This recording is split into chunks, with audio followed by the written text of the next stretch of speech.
Morning, everyone. Welcome to the meeting of the Southborough Housing Opportunity Partnership Committee, Monday, February 27th, and start time was 9:33.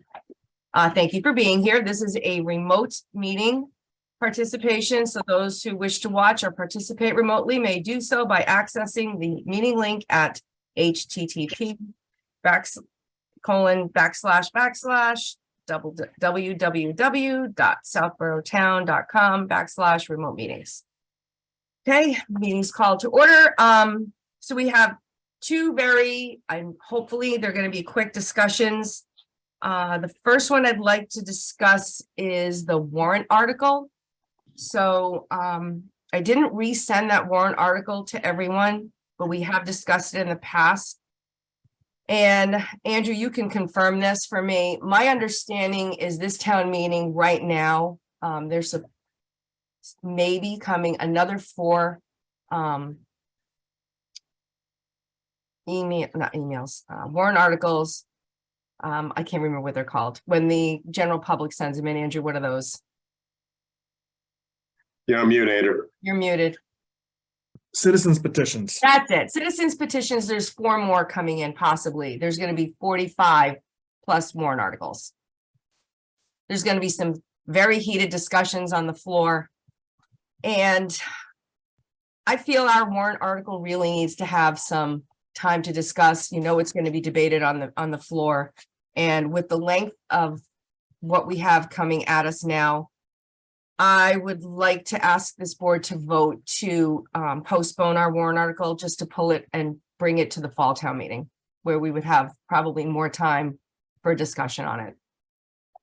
So I'd like to get everybody's opinions on that, please. Are you referring to, hold on.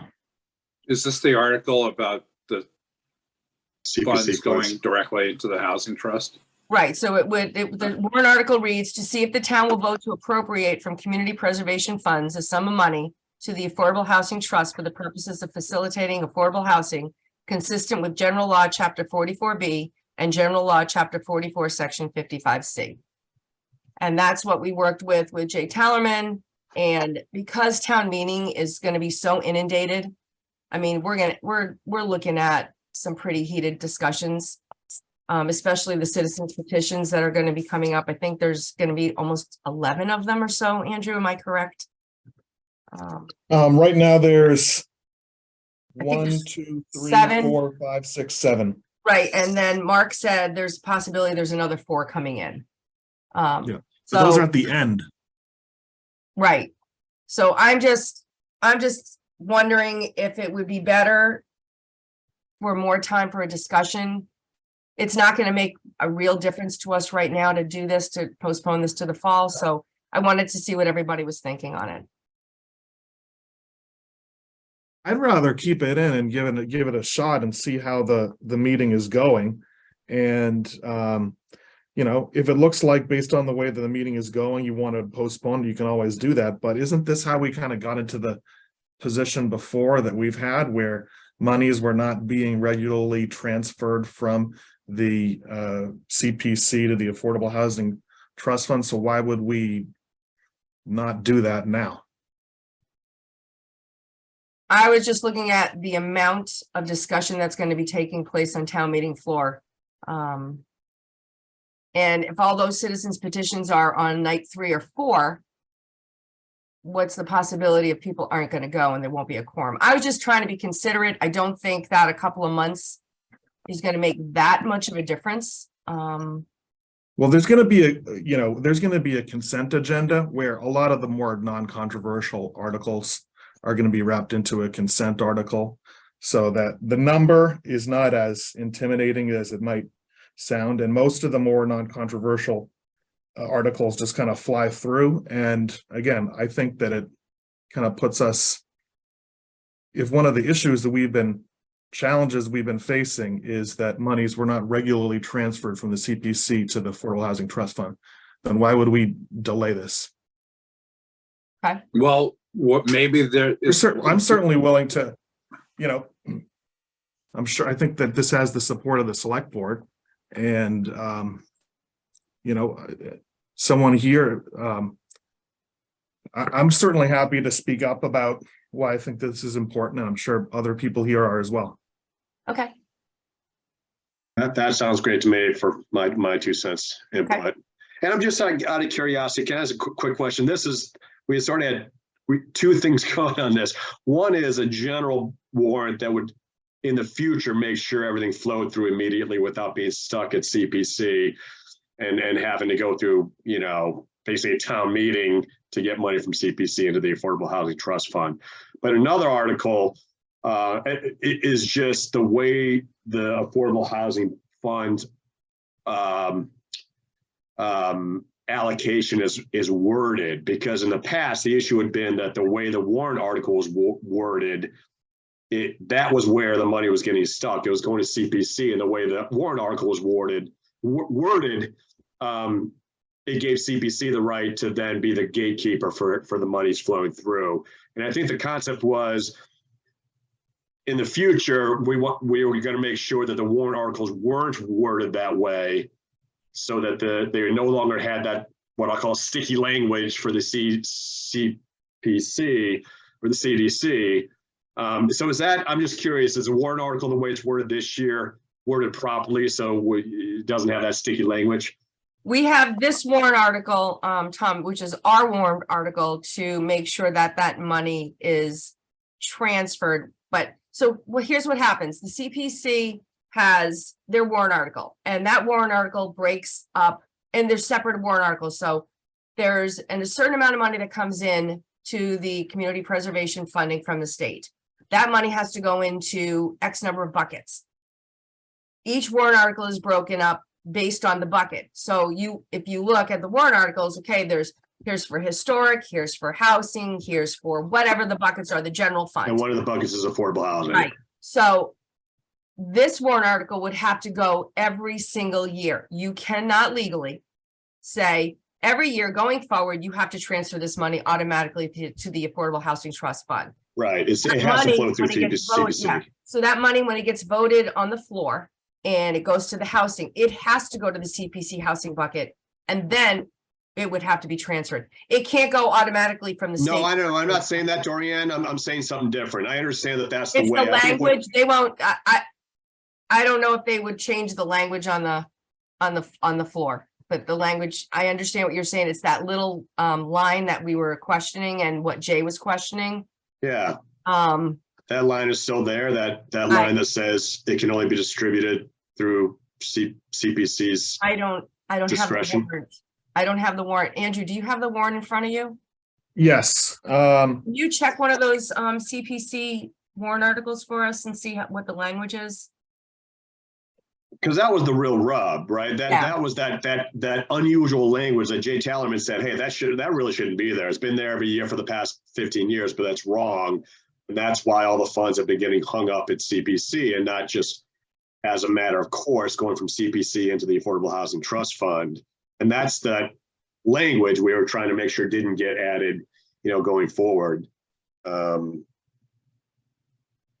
so I don't know how that's, addressed in the overall scheme of things, whether it's at the drafting stage or once you get to the floor to say, why we approve this, but we want to strike the clause that says, and its distribution will be subject to the discretion of the CPC to duly constitute a meeting or something, whatever that language is. That's the language we want to get rid of. Yeah, Sarah, you're muted, just so you know. Yes, I'm just agreeing that yes, that language has to go. And I have to admit to not being close enough to the warrant article to know what's actually in there. I'm just wondering whether someone's sort of been at No, the so switch. my understanding, so I'm looking at Article 35 in the current draft warrant, and I believe, based on just some emails I reviewed before jumping on here from January, that Jay Tallerman drafted this, and he also, as Dorian had said, had opined that you can't do a warrant article that just regularly has the money transferring from. Right. So it says, to see if the town will vote to transfer from community preservation funds a sum of money to the Affordable Housing Trust for the purposes of facilitating affordable housing consistent with General Laws Chapter 44B and General Laws Chapter 44, Section 55C, or act anything in relation thereto. So that sounds to me like it doesn't have the sticky language that I'm calling the sticky language. In other words, I think there was, again, my memory's faded, but I think in past warrant articles, the way it was drafted, there was some other language that said, so maybe this is Jay's way of getting this done without that language. So, But that's our warrant article. What does their warrant article read? CPC. So if they, what's their language for their housing warrant article? That was our warrant article. So we wouldn't have that sticky language in there. Right. oh, I thought that's just the No, standard. that was our warrant article. So we definitely don't have the sticky language. But isn't that the warrant article that would be the warrant article through which town meeting funded the portion of the CPC funds into affordable housing? There wouldn't be another article that would do that, right? No, so Kind of, because the CPC has to request the transfer to begin with to the bucket. So you're talking about that one line that gave them control Yeah, and transferring it. Our warrant article asks for a direct transfer. Once that money is put in the bucket, that money needs to be transferred to the Affordable Housing Trust Fund. right. That's what our warrant article does. oh, I see. It still has to go into their, So this Housing warrant bucket. article goes into CPC, and then we have a warrant article that says, and CPC is hereby directed to immediately transfer it to the Affordable Housing Trust Fund. Correct. Okay, I get it. Okay. correct. I understand what your sticky language is, and I can't remember off the top of my head what that Yeah. was. My understanding is this warrant article from Jay should take care of that. Yeah, that's what that's I'm the not a way it lawyer. looks. Yeah, because he Yeah. knew what the issue was. Andrew, did you find that CPC housing transfer? I don't see in articles 21 through 27, which are the CPC articles, anything specifically about affordable housing, although there is in Article 21. It's just housing. It refers to community housing, a set aside to community housing to be held in the Community Preservation Fund and spent in FY 2024 later years for the creation, preservation, support of community housing and for the rehabilitation and or restoration of community housing acquired under the Community Preservation Act. See, yeah, I think That's not the Because same. that was where the language though was problematic in the first place, right? Was that it was under the direction of CPC, right? That the housing money would go into the CPC housing bucket, but still under their direction. So if that language in the, in the article that would come prior to ours isn't changed, then there may potentially still be an issue. I see. Gotcha. that And that's warrant where article- the problematic language was, that Yes. next Yeah. transfer. Because the Community Preservation Act funds come in all in like one lump sum, and then it's divvied out at town meeting, so much in this bucket, so much in that bucket, so on. Right. And so what the housing language always said that it was going to be expended, at the behest of CPC. Oh, gotcha. So is that Right. without bogging everybody down, do we have a warrant article in here for then? I understand. Step one is money into affordable CPC money into affordable housing with the CDC. And then the next warrant article is money to then be used for affordable housing into the trust fund. That's where the CPC discretion language, sticky language was. So just out of curiosity, is that in the warrant article this time? Is that language still drafted that way? I don't know. It sounds like from what Andrew read that maybe it's not, but even if it is, perhaps, again, our subsequent article would sort of Offset it, sort exceed of. any of that, right? So, Yeah. offset because it would, the hope would be that whatever the monetary amount that would be entered in, right, to our warrant article, because that's why theirs has to come first. So first the town has to approve, like last year, I think it was like 37,000 and some change, right? So if that gets changed in the CPC the CPA warrant article, then that number would be changed in ours, but it would be changed to whatever was approved, right? So if 36,000 was approved, then we would say 36,000 in our warrant article, but we don't know until it's approved in the previous article. I see. So the first was just kind of a generic, hey, we agree to allocate X thousand dollars for affordable housing. And then really the devil is in the details in the next step, which is the transfer of those funds to AF Affordable Housing Trust Fund. Okay, gotcha. Right. So Okay. I just want to throw it out there that, it might make sense to postpone it just on the basis that there's some concerns in the next agenda item about the Affordable Housing Trust having unfettered access to the funds and the CPC. I realize that's probably not the way this board's going to vote, but I would be remiss if I didn't bring it up.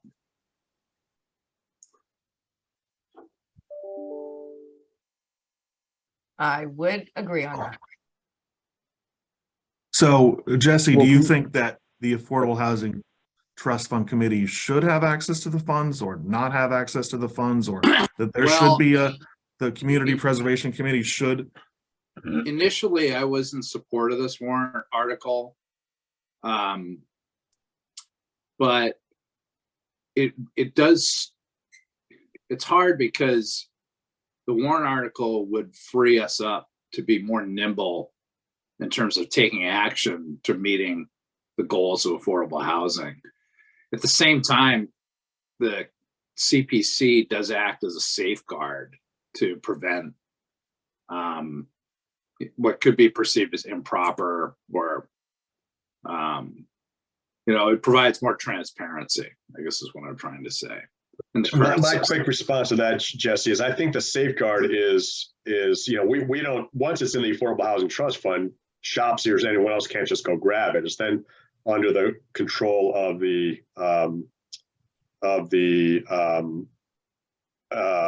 affordable housing. I'm sorry, what's the board? It's the Affordable Housing Trust Fund, which is comprised of your 5 selectmen. Yeah, And- the board, is it and board members affordable at housing large. board? So my point is, it is controlled. There is a control to make sure people can't use it unfettered. The point of this is to remove 2 levels of control. CPC on one level, and then once it gets to the Affordable Housing Trust Fund, somebody else controls it there. And so there's still an adult in the room down here to make sure it's not abused. It's just more nimble to use. So if there's CPC, lots of hoops and time and delay to get that money from that into the Affordable Housing Trust Fund to the adults in the Affordable Trust Fund that can then make decisions on distributing the money nimbly. Okay, well, before we vote on this, I'd like to go to the next topic, the 5 Corderville Road property.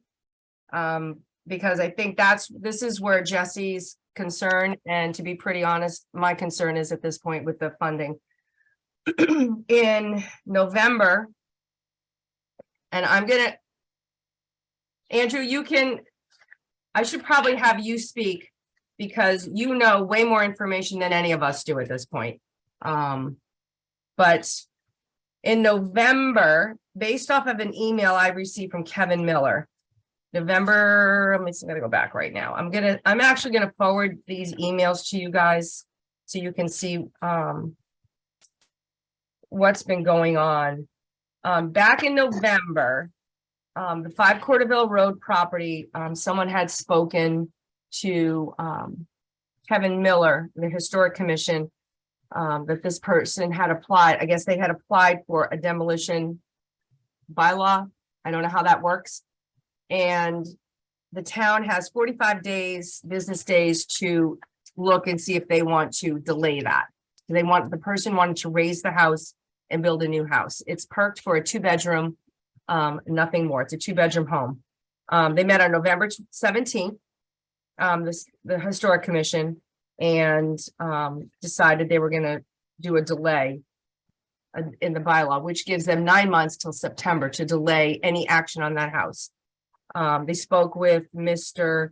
Timothy Black of Kendall Homes and 3 members of the Historic Commission and Kathy Cook walked the 5 Corderville Road property.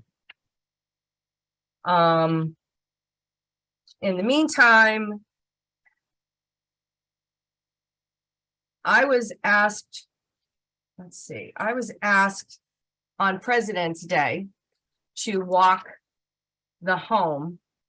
Kevin Miller sent me an email and said, Dorianne, Kathy Cook has introduced me via email to Al Hamilton, who had I previously met.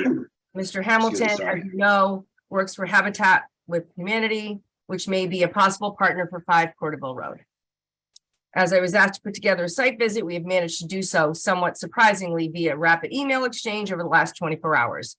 A local sister of the late Mr. Hewling, the homeowner, Linda Tremail, has agreed to let us in at 11 a.m. tomorrow.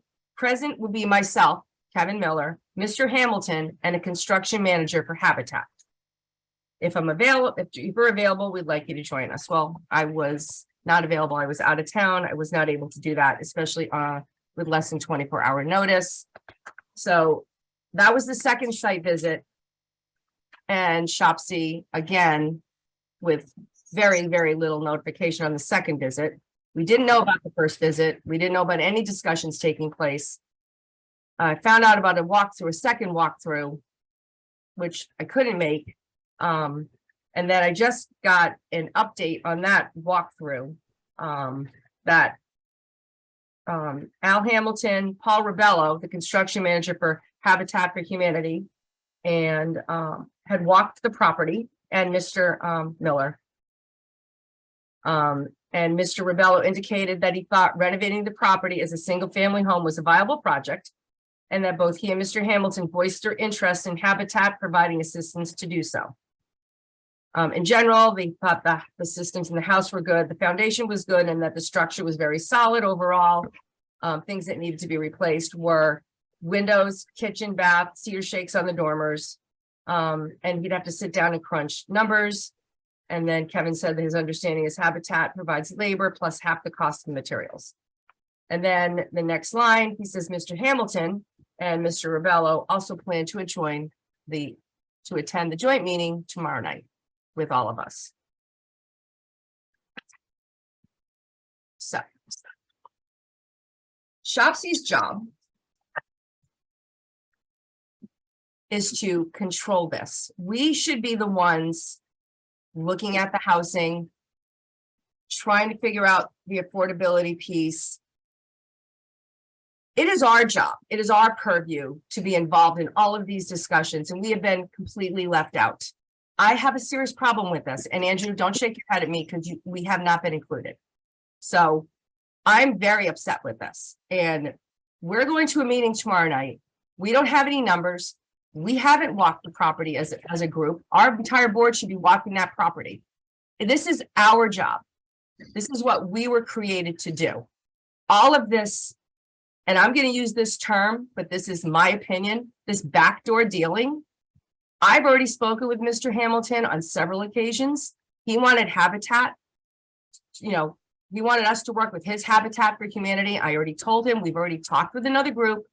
They sat down with us a while ago. We had a 2.5-hour meeting with them. And if we were going to use Habitat, that would be the group we would use.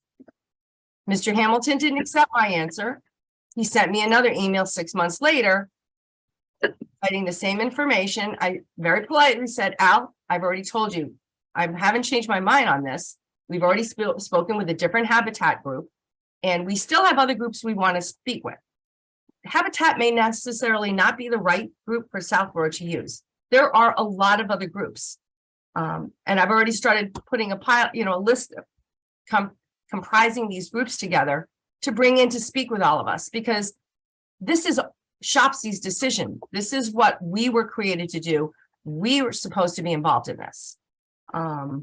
So I have no idea what the condition of this house looks like. I've seen the outside of it. I've looked at it from the street. I'm not going to go walk on someone's property, but I feel very strongly that this board should be walking this property, and a construction manager for Habitat is not the person I would want looking at the actual structural foundation of this house.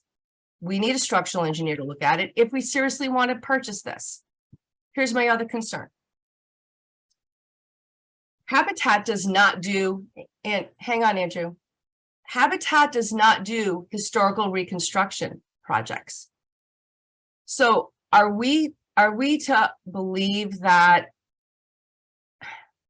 we're going to put the onus of maintaining a historical home on the backs of someone who's struggling for an affordability home? We're going to make them be responsible for the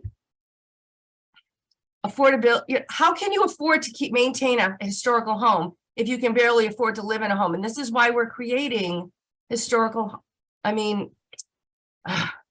affordable homes for these people. We're trying to help them, not hinder them and give them undue expenses.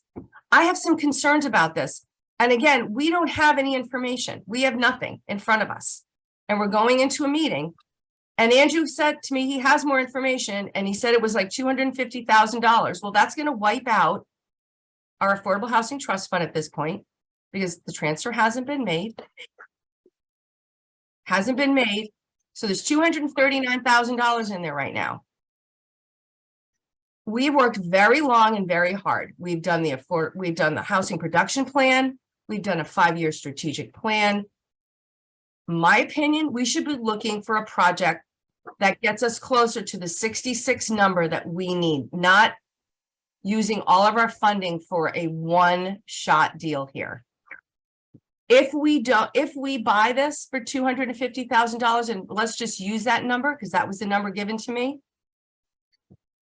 that property would have to be donated to Habitat. Based on the discussion that we had with Habitat, that property gets donated to Habitat.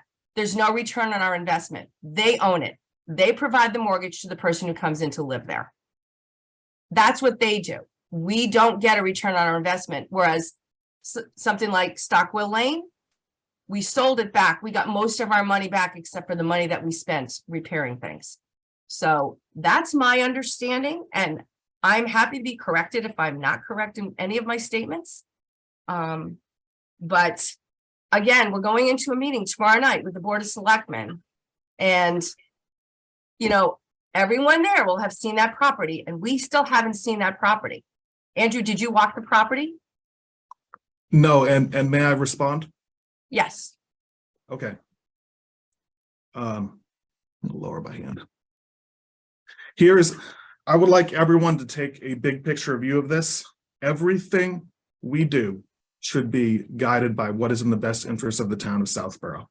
And I think that the big picture here is for the last 6, 7, 8 months, we've had someone from Habitat for Humanity looking for an opportunity to rehab a property in town and make it into affordable housing, and has not been met with a very good reception. And here's now an opportunity where also the opportunity was identified by the Historical Commission. I think that's a good thing that they did. And it's an example of how, really the demolition delay bylaw is really about preserving historic structures. And what it does is the Historic Commission can vote to preferentially preserve a property, which then triggers this 9-month delay period.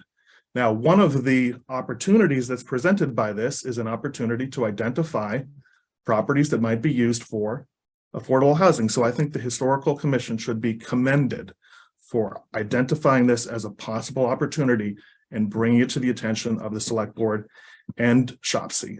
I also think that it's been the right step to try to convene a joint meeting between the Historical Commission, which identified this opportunity, the Select Board, which comprises the majority of the members of the Affordable Housing Trust Fund Committee, and SHOPC, and the original desire as late January was to convene this meeting on February 7th. That didn't happen, so that got delayed, and now we're meeting on the 28th. That's fine. But I definitely want to talk about the strategic plan, because paying money for a strategic plan and then doing nothing with it is not an accomplishment. All right. And if you look at the strategic plan, beginning at page 26, there are specific recommendations about how the Affordable Housing Trust Fund should be used. And it's very interesting because it talks about scenario 1 is called a high impact project. That's some of the things that we talk about, and we never do them because they're complicated and they're expensive. And so just realistically, projects to get us the town, make up the number of units to get to the 10% required to avoid a 40B. There's no way that, $250,000 is going to be able to do that.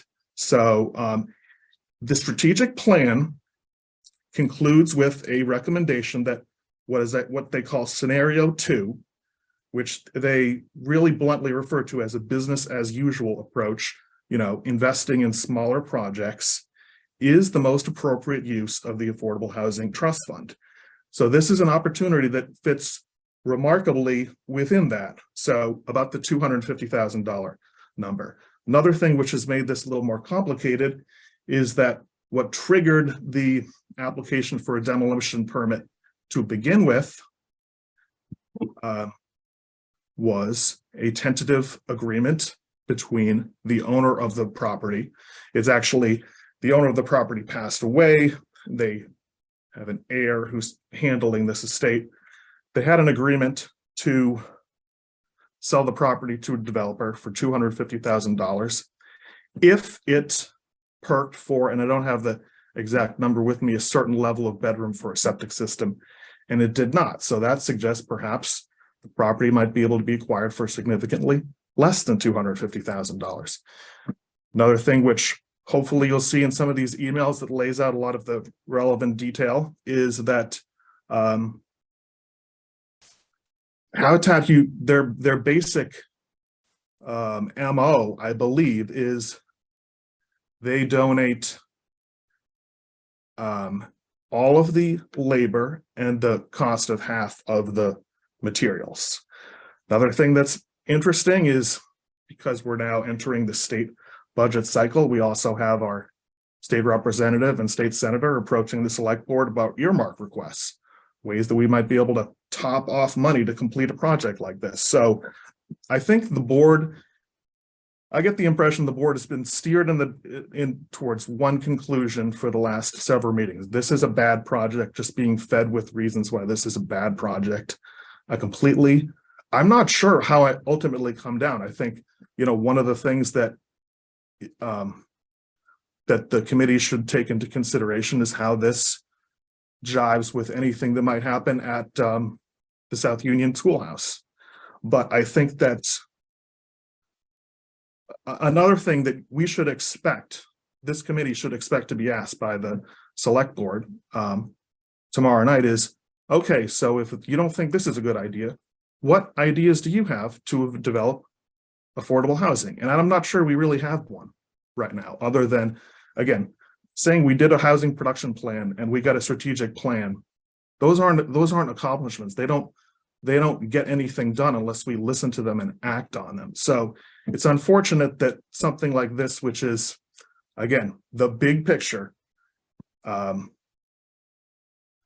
you've got a great volunteer organization that wants to get involved, and it's just very frustrating that you see the town pushing people away, or the historical commission bringing a potential opportunity to the town and being pushed away from things that really seem like just kind of turf battles to me.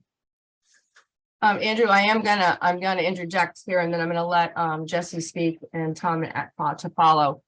We were looking at the EMC Dell property, which is 39.5 acres, based off of the MBTA rulings and what we have to do there.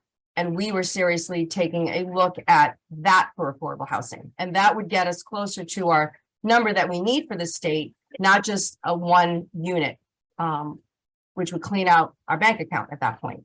So by buying the whole property? You are not correct in that. We are looking at the EMC Dell property. So it's not that we don't have anything else that we're trying to do. We do. So, okay, Jesse, next. And you're muted, Jesse.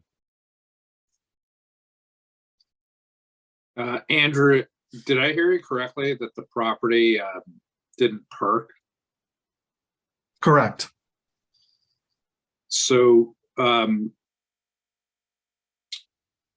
does that impact the septic and the ability to transfer title? Yep. I think that that's a question that probably you should best pose tomorrow night at the meeting. Because I am not an expert at the details of this. Really, I think Mr. Miller from the Historical Commission is the person who's invested the most time in looking into this. So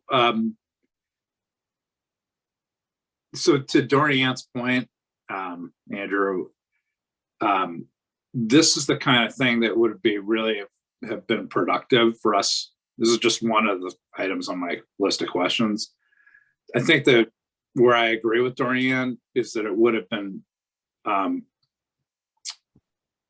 better for process if it had gone through SHOPC initially instead of directly to select board. But that's neither here nor there. We are where we are. So onward and upward. So based on your discussions, Andrew, with Mr. Miller, was there going to be like some sort of preservation restriction put on the property? Since if this is driven by historical, one would think that there would be some sort of preservation restriction put on this property. No. So the point that I was making is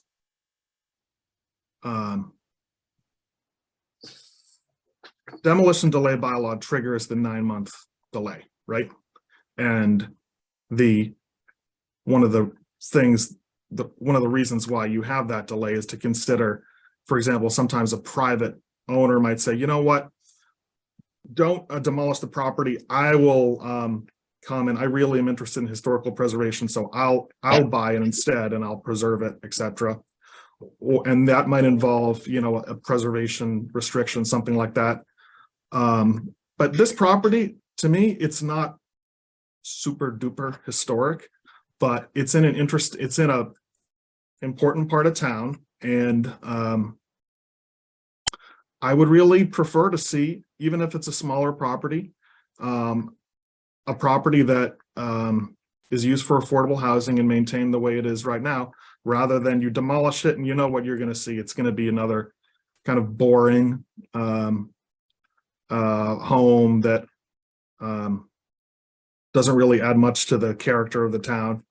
And another thing that is absolutely remarkable that, you know, I've seen now over the last 2 years that drives the budget cycle, just drives how I think that now is really the opportunity where it'd be great to actually do some concrete things on affordable housing, is the average assessed value of a property in Southborough will now be over $900,000. It's increased over $200,000 in the last 2 years.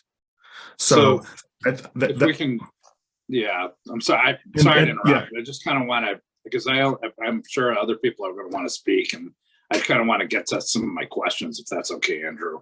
So if I just want to understand how we got to this point, yeah. The Historical Society became aware of a request for a demolition. Historical Commission. Thank you. Historical Commission, I misspoke. No, there is a significant difference. But... Oh, I'm aware of that. Yeah, I just misspoke. So the Historical Commission became aware of a demolition request and exercised the delay because this house meets the historical criteria. That's how we got here, right? Yep. Okay. And then the Historical Commission chair went to the select board chair with the idea. Okay, I'm not sure, but here's the point that I'm making. Okay. If you don't know, that's okay. Because I think I understand your point. I just wanted, to try to understand how we got here. I'm going to interject. According to Kevin Miller in his email, he contacted the select board because of the location of the property, and he thought it was valuable, and he contacted Kathy Cook.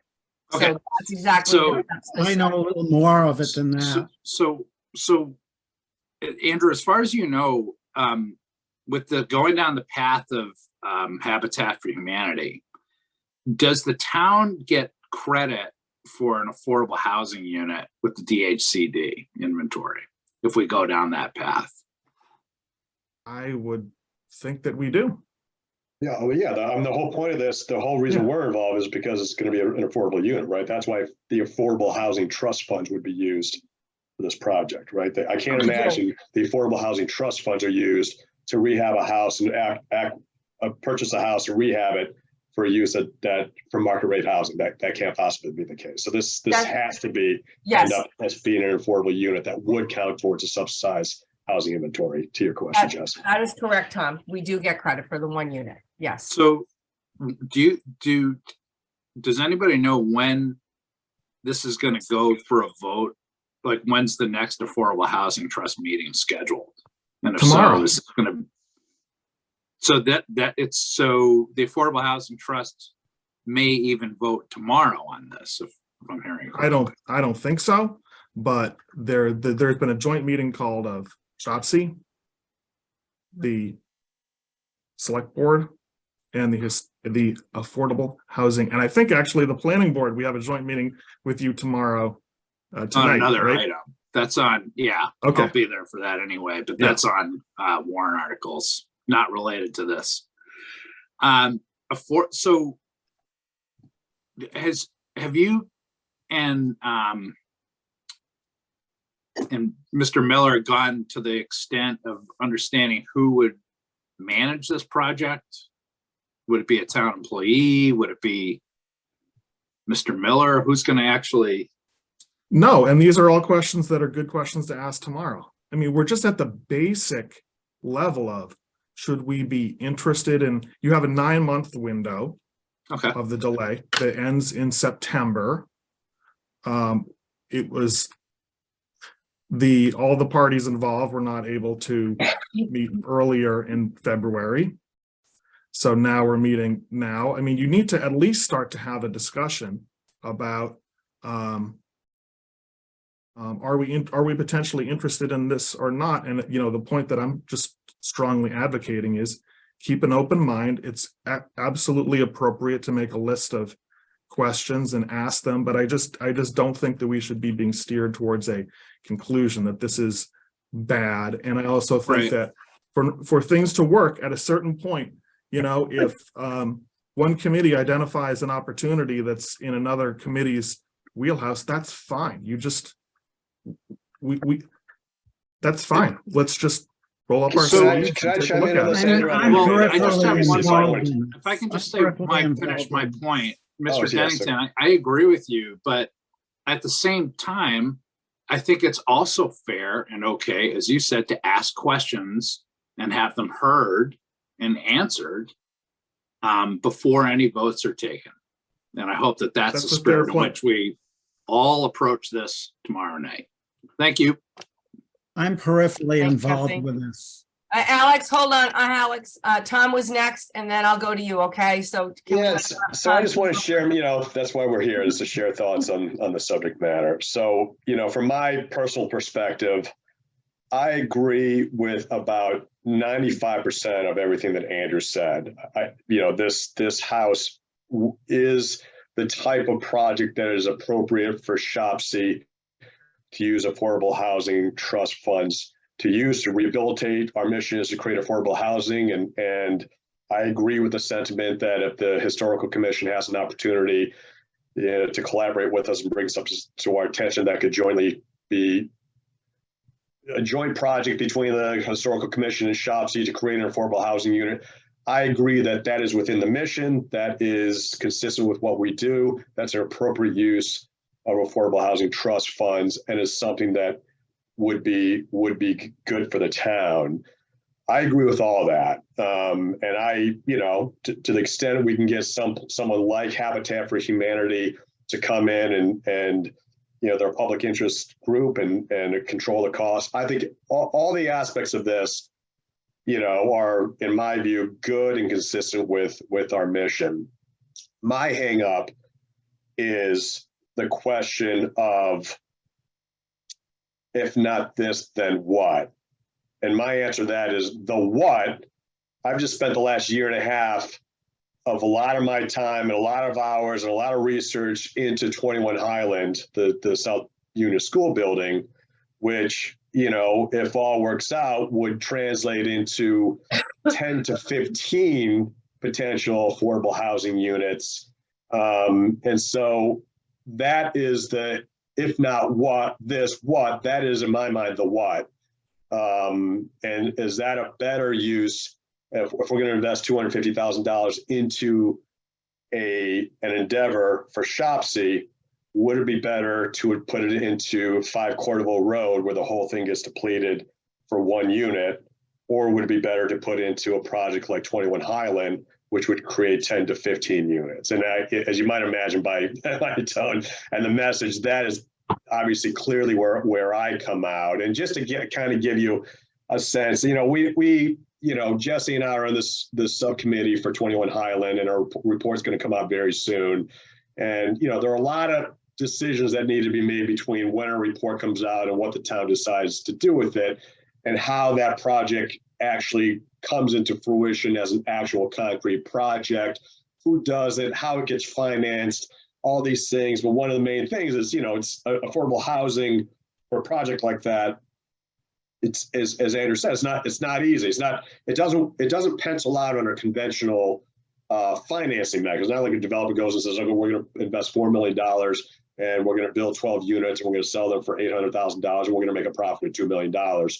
Beautiful, right? Those economics don't work out in affordable housing because the housing prices have to be $350,000, which means that when it's all said and done, the developer doesn't even cover their development costs.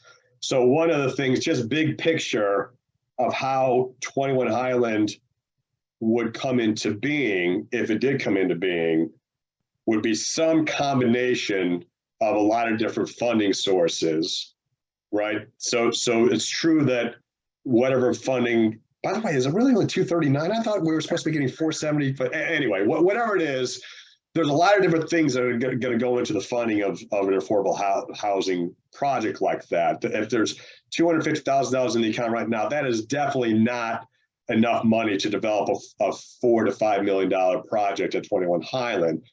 But it could be an element of the overall package that makes it come into existence. I mean, so there's, a community development program, a developer comes in and they have to make it pencil out, but, creative things come in. They get money from the state for this, they get money for home funds in this program, they get money for historical preservation in another bucket. Maybe the town donates the land. And, give you one example, there's a project in Hudson right now where they're creating, the town of Hudson is creating an affordable housing project through a community development corporation. And the public-private partnership is that the town is donating the land to the community developer and also giving like $300,000 or $400,000 in affordable housing trust funds to make the overall picture. I mean, that's going to be a good, easily a $10 million project. But for $300,000 or $400,000 of affordable housing trust funds from the town of Hudson going into that adds the overall lattice work of funding that makes it happen. So is $250,000 in our affordable housing trust fund enough for 21 Highland? No, but it very well could be a significant component to that. So that's why I'm hesitant to take the $250,000 and pour it all into 5 Courteville, because that will definitely take away a resource that's potentially available for 21 Highland. I'm done. Thank you, Tom. Okay, Alex, you're next, and then Doug has his hand up. So go ahead. I'm peripherally involved with this because I was invited to go the walkthrough and was told that I couldn't because it was confusing as to whether I was a private citizen or representing this commission.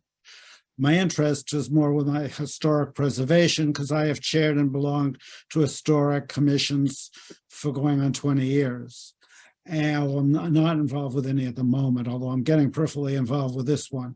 It's my experience that when a house is given a demolition delay like this, the commissions generally look for whatever is placed on the property to look very close to what's there and be under restrictions that generally add to some expenses like the cost of windows. In terms of the septic system, it's my understanding that it did pass for 2 bedrooms. Now, I'm not so sure that that's a very viable number of bedrooms for affordable housing. So I don't think any of it is as clear cut as it seems. Okay. Thank you, Alex. Okay, Doug? Yeah, I just have two quick questions. First, was this envisioned as a affordable rental unit or affordable home ownership unit, just deed restricted? Just because the reason why I asked that could have a big impact on what the net costs are, right? Because obviously if you have a net affordable home ownership, you can actually, there's still a mortgage or you could still sell it. So that's just one question. And Andrew, do we have any sense, I know the 250,000 is the acquisition cost, but has anyone done any underwriting to understand what the true net cost is, just out of curiosity? I don't have answers to your questions, but these are all good questions to ask tomorrow, because the whole point of tomorrow's meeting is just to begin to say, to ask questions, Doug, exactly like the ones that you're asking, to see whether or not it's something we should further explore. And the 250, one point that I'm trying to emphasize is don't be too fixed on this 250 as the acquisition cost. Yeah, the only reason I bring it up is, again, I think it is a large sum of money for a single unit. Again, and my preference is to see what could happen with 15 Highland or another project potentially. But Andrew, to your point though, we should definitely explore it, right? I mean, obviously it's one of several strategies that's in the plan that we should be looking at. But I'll have some more questions for tomorrow night. I'm happy to be part of the process and just listen more and understand more. And then going back to the warrant article, I would suggest we keep going forward with the warrant article. My perspective is, if this has got to happen every year, we want this to become almost routine. And I guess my other question, which is more, you guys have more experience with this, postponing to the fall, we're going to run into the same issue that the fall could get busy or controversial with other stuff. But I mean, my perspective would be, it's just, let's explain it the best way possible. And I like Tom's, answer on, there's two layers. I mean, really, if you have two boards trying to approve your funds, that basically you're just basically saying you're not going to want it to happen, right? We got to make it really one board and that's it. So that's at least my perspective on those things. So that's it. That's all I had. Thank you, Doug. Okay, does anybody have any other questions or discussion? No? Okay. So I'm going to go back. So you're up to snuff as far as we all know, any information on the 5 Corderville. So that's good. The other I want to go back is the warrant article. So it's my understanding that we just want to keep the warrant article where it is and not delay it and go to the fall. Is that correct? Well, another thing that we could consider, just what do people think about, I don't know if this is possible, but right now the transfer of affordable housing funds from CPC to the Affordable Housing Trust Fund is at Article 35.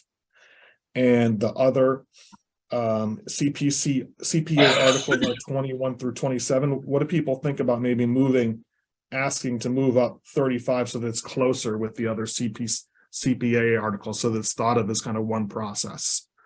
That would be a great idea. Okay. Jesse, you have your hand up? Yeah, I was just going to say, in light of the way of this discussion, I think that I am actually in support of the warrant article. I think I had a different perception of where we were in the process, Andrew, with this. And I appreciate you coming in and clarifying that we're really at the front end of this and in the exploratory phase.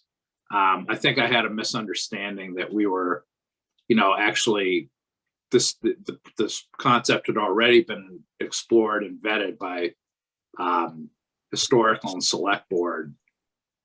If we really are in the front end of this, and if this is indicative of the transparency that we would get with the Affordable Housing Trust, then I do actually support the warrant article and recommend moving forward with it. Thanks.